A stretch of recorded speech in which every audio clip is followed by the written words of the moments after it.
شعب الایمان کے حدیث پاک ہے اور حدیث نمبر 5864 ہے۔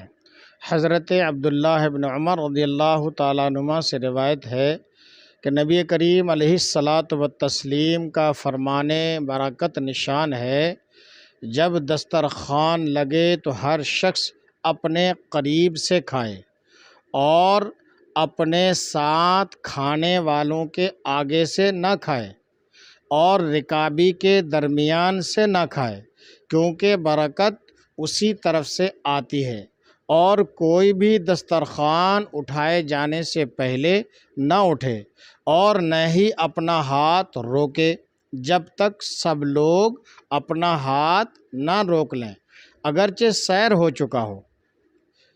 اور لوگوں کے ساتھ لگا رہے، کیونکہ اس کا رک جانا باقی لوگوں کی شرمندگی کا باعث ہوگا اور وہ اپنا ہاتھ روک لیں گے، حالانکہ شاید انہیں ابھی اور کھانے کی عادت ہو۔ اس میں کئی چیزیں بیان کی گئی۔ ایک تو یہ کہ جب کئی لوگوں کے ساتھ کھانا کھائیں تو اپنے آگے سے کھائیں، بیچ میں سے یا دوسروں کے آگے سے کھانا نہ کھائیں۔ دوسری بات اس حدیث پاک میں یہ بتائی گئی کہ اگر کئی لوگ مل کر کھانا کھا رہے ہوں، اگر آپ کا پیٹ بھر چکا ہے تو آپ تھوڑی دیر رکے رہیں تاکہ وہ لوگ کھا لیں،